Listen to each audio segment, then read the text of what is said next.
سلامات كبرات تعزبتي نايلو معنت مدباتنا أوز محرم ميديا أزرار تزخون وزعباتات بحبار كنكتتلنا هذا السراويت بلصقنا أبجوز أخي باقن يوم اللو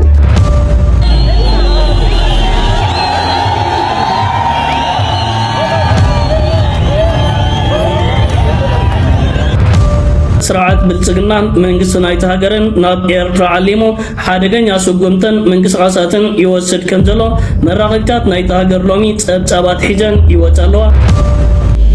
مركبنا إيرترا تجاويد بالحبرية سمعنا بزحات عم بزعزم البعو ولا قلق هاجرن ميدياتا حبتي تركبوا حبرية له يكون اللبول الذي سلام فتوى تغذتي سامي يوتيوب شانل دحنا ليكم دحنا غنيكم انكو عبد دحنا متصاخم حقها لما عنكم كم تلمون نعهم زمرن حدشتن وانا وحبريت حزنا ابوتانا ترغيبنا نينا كلهم ببزلهم والسلامكم بزح يبل لي لما عنكم كم تلمون نسيانا زحدش تكونكم سبات سبسكرايب لايك شير مقار اي ترسعوا قسام وداتا مدبنا بحبار تختتني سناي مكتتا ايش خبرات عزبتي كم مخفتي مدب كوننا ون اوز محراو ميديا ازرارب تكونوا زعباتاتني وقدمتهم ازرارب زعباتات مراينا جنز بيليزي لايك مقار اي ترسعوا ايش خبرات عزبتي كافتم ازرارب تزعباتات حدون ميستر جنرالات ايثيوبيا ومبحو اخيبا زكايد وتقالي علو استي بحبار كوينا تختتلنا نملس هذا السراويت بلصقنا ابجوز اخيبا قنيوم اللو اذا بحلقه ستاف ايتاماجور برهانو جولا استمرح حصص اخيبا نابايتا زلو هلو وتادراو خناتات نمغمغامن حدش استراتيجي محنصاصن علمو استخايدو كوينو اب سلسته مسرتاو نطبطات تزاتيومن غمغيمو من اللو قداماي حيلتات صمدو كاب معراب بدوبات سودان كاب سمين بجنبار رايا لماتا كاب مبرق دما ببوري ميلي سفيح مدلوات غيروم مهلاوم جمجيمو كلاي ابوش تكللام حراز كايد زولو قطن حيلتات فانو كاب قدي دباي كوينات وصيوم اب نطوفنا يتصرم متقعت استراتيجي متتاون كاب تግራይን ኤርትራን ግብፅን ሰፊሕ ደገፍ ይግበረሎም ምህላውን ገምጊሞ ኣብ ግንባር ራያ ለማጣ ዝተራኣዩ ምንቅስቃስ ሰራዊት ብልጽግና ኣብ ሙሉእ ከበባ ከእቱ ዝኽእል ኩነታት ምህላውን ሃርታት ሰራዊት ትግራይ ብጡፍ ምንቅስቃስ ብምግባር ኣብ ልዕሊ ሃርታት ፌደራል ከቢድ ሓደጋ ፈጢራ ምህላውን ገምጊሞ በዚ መሰረት ሰራዊት ብልጽግና ካብ ዝጸንሖ መስመራት ኣዝሊቑ ናብ ምክልኻል ዕርድታት ክስሕብ ንከተማ ወልድያ ንቅድሚት ገዲፉ ኣብ ከባቢ መርሳ ዕርድታት ክሕዝ ተቐርሲቡ ኣሎ ኣብ መስርሕ ምንስሓብ ሓይልታት ፋኖ ኣብ ልዕሊ ሰራዊት ብልጽግና ሃንደበታዊ መጥቃዕቲ ብምኽፋት ነትን መስመራት ሓዲጉ ንድሕሪት ዝስሕብ ዝነበረ ቃፍላይ ብምውቃዕ ኣብ ልዕሊኡ ሰፍ ዘይብል ኪሳራ ውሪዱ ኣብዚ ስርሒት ሓይልታት ፋኖ 19 ኣባላት ሰራዊት ስምረት ከም ዝማረኽውን ክፍለጥ ተኻኢሉ ኣብቲ ካልኣይ ውሳነ ስትራቴጂካዊ መስመር ሚሌ ከይዕፀብ ዝሰግአ ብልጽግና ናብ ጭፍራ ስሒቡ ኣብ ጭፍራ ክዓረድ ወሲኑ ኣሎ ብኻሊእ ወገን ድሕሪ ዘየዳግም ጽፍዒት ሸረሪና ሰራዊት ብልጽግና ብምዕራብ ኣቢሉ ናብ ትግራይ ንምእታው ዝነበሮ ውጥን ገዲፉ ናብ ምክልኻል ዕርድታት ክስሕብ ወሲኑ ኣሎ ኣብ መደምደምታ እዚ ንልዕሊ 2 ዓመታት ተሓርክኹም እንዳበለ ክፍክርን ክዕገርግርን ዝጸንሐ ሰራዊት ብልጽግና ሎሚ ዘይዘበን መጺዎ ልክዕ ከም ዘበናያ ግርምቢጥስ ማይ ንዓቐብ ጀሚሩ ኣሎ ሓይልታት ጽምዶ ድማ ብግብሪ ኣባይታ ነዚ መሃነኖ ጥፊኡ ዘሎ ሰራዊት እግሩ እንዳተኸተለ ክበታትን ወይ ይረአ ኣለዉ امباركس كبرات تعزبتي كم تلمود حجي دما نافتهم حدشتي حبريتاتنا خوسدكم سلا بريزيدنت إساياس ون حدش تلغى حبريتاني استي بحبار كوينا تختتلنا نملس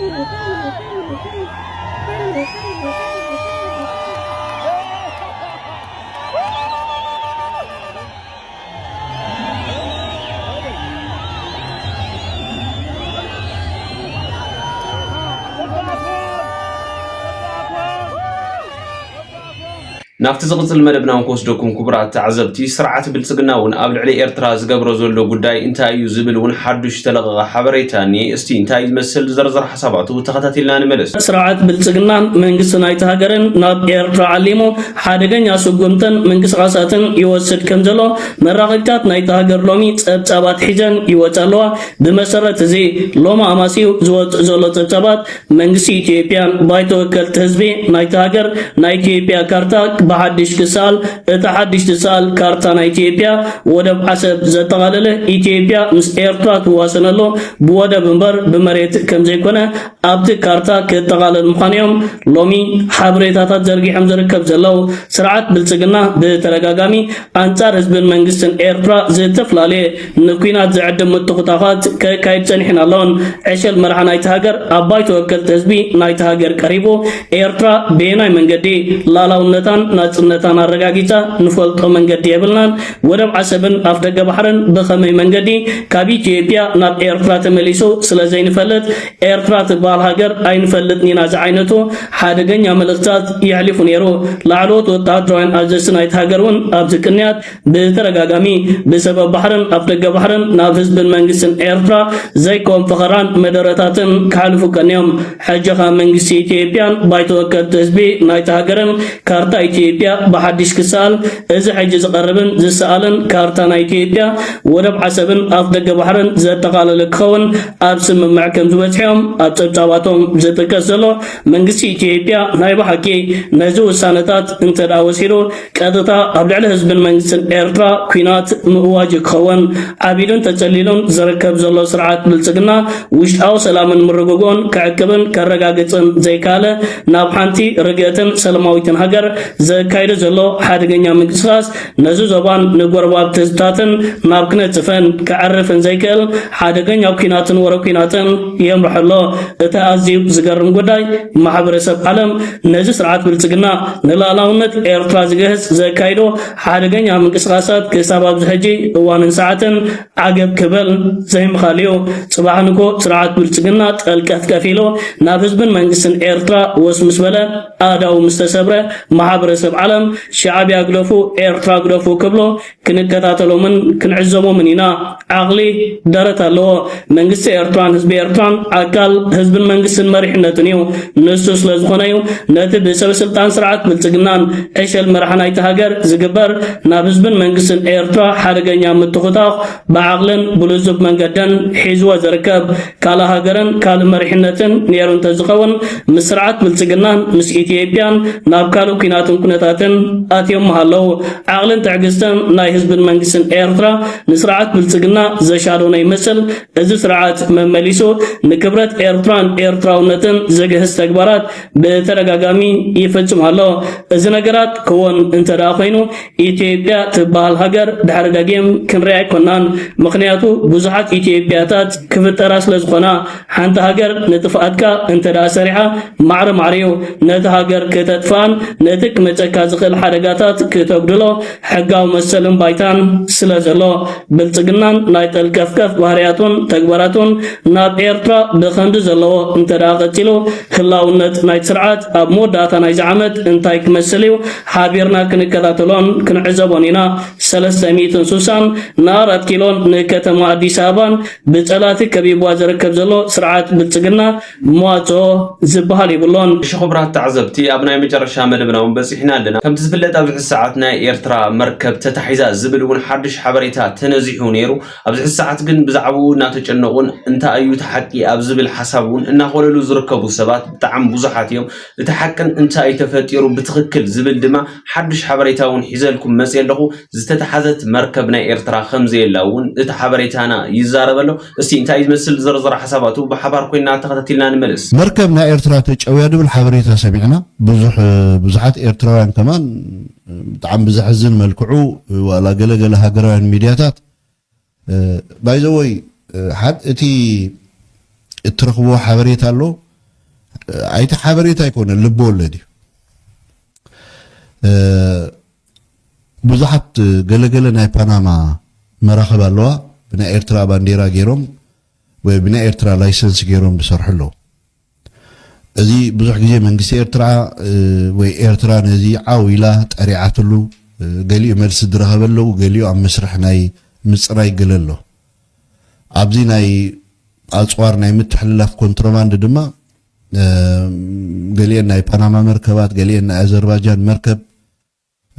ብናይ ኤርትራ ባንዴራ ገይሮም ወይ ብናይ ካልእ ሃገር ናይ ኤርትራ ጥራይ ደይኮነ ብናይ ካልእ ሃገር ባንዴራ ገይሮም ገበናት ኣብዚ ዓለም ይስራሕ እዚ ኤርትራ ንእሽተይ ሃገር ስለ ዝኾነት ድሰምዓ ይብላን ዓቕማውን ውስን ስለ ዝኾነ ካብ ምባል ክኸውን ይኽእል በቲ ሓደ ወገን ድማ ወል አርቲኩሌትድ ዝኾነ ንሃገር ኤርትራን ንመንግስቲ ኤርትራን ንምኽሳስ ተባሂሉ ኣብዚ ናይ ግብረ ሽበራ ኣብ ዝግበር ናይ ዘይሕጋዊ ኣፅዋር ምትሕልላፍ ንኣብነት ከም በዓል አልሸባብ ዝቀደም ናይ ብእስላሚስት ዝግበር ዝነበረ ምንቅስቃሳት ገለ ዳይሬክት ንምውንጃል ልክዕ ከምቲ ካብ ኣስመራ ባይደዋ ኸይዳ ብረት ንአልሸባብ ሂባ መንግስቲ ኤርትራ ገለ ድብል ክስታት ኣሎ ከምኡ ተወሳኺ ንምግባር ተባሂሉ ዝተገብረሉ ኣብዚ ናይ ትማሊ እዛ መርከብ ተታሒዛ ደላ ባይዘወይ ንብረትነታ ናይ ፓናማ መርከቢያ ብናይ ኤርትራ ባንዴራ ትኸይድ ነበረት እያ ፍላግ ሎሚ ካብ ኢቤይ ክትገዝእዎ ትኽእሉ ኢኹም ሓቂ ደ ባንዴራ ናይ ኤርትራ ካብ ኢቤይ ከተምፅኦ ትኽእል ኢኻ ብዙሕ ኣገዳሲ ይኮነን ገዛኻ እውን ትሰፍየ ትኽእል ኢኻ ስለዚ ፍላግ ናይ ኤርትራ ምግበራ ዋንነታ ናይ ኤርትራ ኣይኮነትን ነታ መርከብ ዝመርሕዋ ዝነበሩ ከዓ ደቂ ወፃኢ እዮም ህንዳውያን ነይሮሞም ዝተታሕዙ ኣለዉ ዋንነታ እውን ናይ ሓደ ኣብ ፓናማ ዝርከብ ሃብታም ሰብ ከም ዝኾነት እውን ተፈሊጡ ኣሎ መብዛሕትኡ እተን መራኸብ ከምኡ ዓይነት መራኸብ ኣብዚ ኢንተርናሽናል ናይ ማይ መስመር ናይ ኮንትሮባንድ ስራሕ ናይ ሂውማን ትራፊኪንግ ከምኡውን ናይ ኣፅዋር ናይ ዘይሕጋዊ ዝኾኑ ሓይልታት ከም በዓል አርኤስኤፍን ካልኦትን ብሕቡእ ከም በዓል አልሸባብ ካልኦትን ብሕቡእ ዘመሓላልፋ መራኸብ እየን ኣነ ትዘሕዘነኒ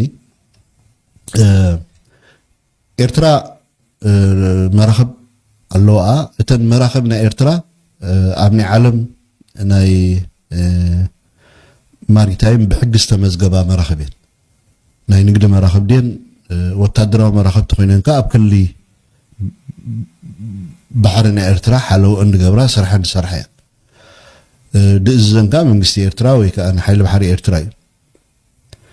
ዝኾነ ይኹን መርከብ ናይ ኤርትራ ናይ ሓይሊ ንብረትነታ ናይ ሓይሊ ባሕሪ ኤርትራ ዝኾነት መርከብ ካብቲ ኤርትራ ትውንኖ ገማግም ባሕሪ ወፂያ ኣብ ካልእ ነፃ ዝኾነ ሃገር ከይዳ ዝተሰሓዘት መርከብ የለን እተን ብንግዲ ኣብ ስራሕ ደለዋ ልክዕ ኢትዮጵያ ሕጂ ዓድዋ ትበሃል መርከብ ኣላታ ኢትዮጵያ ትበሃል መርከብ ኣላታ ካራማራ ትበሃል መርከብ ኣላቶም ላሊበላ ገለ ትበሃል መራኸብ ኣለዎም ብናይ ማሪታይም ሕጊ ተመዝጊበን ኣብ ዓለም ናይ ትራንስፖርት ስራሕ ሰርሐ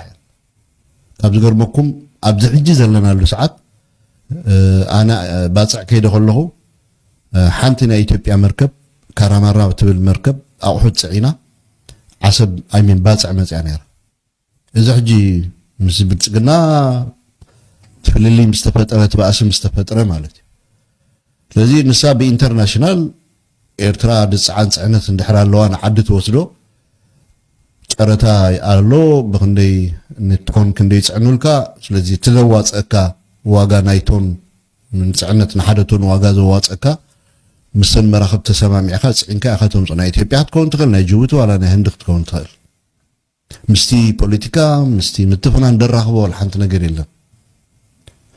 ስለዚ እዛ መርከብ እዚኣ እንታይ ክብል ደልየ ቶታሊ ናይ ኤርትራ ኣይኮነትን ንብረትነታ ናይ ኤርትራ ኣይኮነትን ተታሒዞም ኣለዉ ክፃረዩ ግን እቶም ተሃዊኽኩምሲ ኣነ ገለገለ ገዛኹም ከተፀልሙ ስትጎዩ በቃ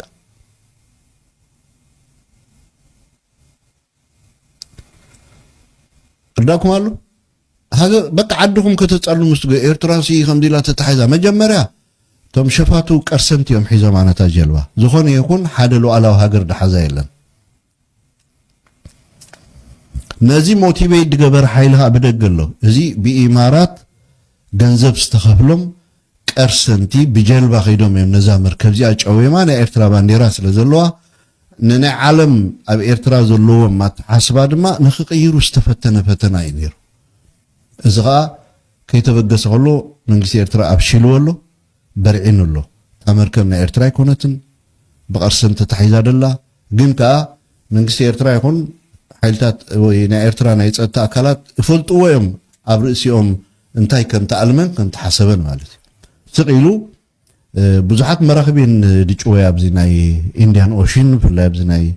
ገማግም ባሕሪ ናይ ሶማል ወልዎ ዋላ ኣብዚ ናይ ባብ ኤልመንደብ ገለ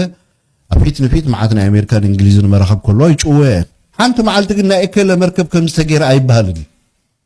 ተዘሪቡ ይፈልጥኒ ለምንታይ ናይ ኤርትራ ኢልኩም ሲ ዓዊዖሞ ርዳእኩም ደሎ ኤርትራ ንእሽተይ ዓዲ እኳ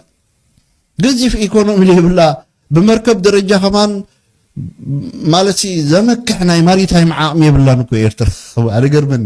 ሕጂስ ኤርትራ መርከብ ተጨውዩ ተታሒዙ ኤርትራ ኣፅዋሩ ሒዙ ኮንትሮባንድ ከይድ ከሎ ገለ ቡ ከብሎ ከለው ሲ ዋው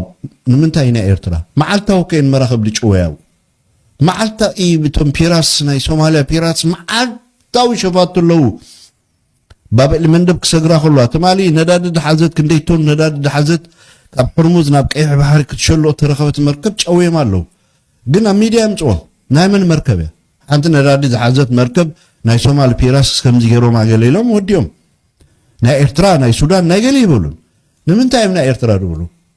እርዳእኩም ደሎ ንምንታይ ኢዳ ኤርትራ ንምንታይ ተደልዩ ንሱ ዘይተሓስቱ ኩሉ ግዜ ተተቀቢልኩም ተዜና ግን መርከብና ተታሒዛ ወአበይ መርከብ ነራት ካታይ ትፈልጥ ወደይ ወሪድኩ ሓደሎ ሎቅማጽ ወደይ ኣብታ ዜና ድመጽ ገለ ድብሎ ለኩም መርከብና ኤርትራ ተታሒዛ አላ ገለዶ ሃሎሎ ባይ ዘ ወይ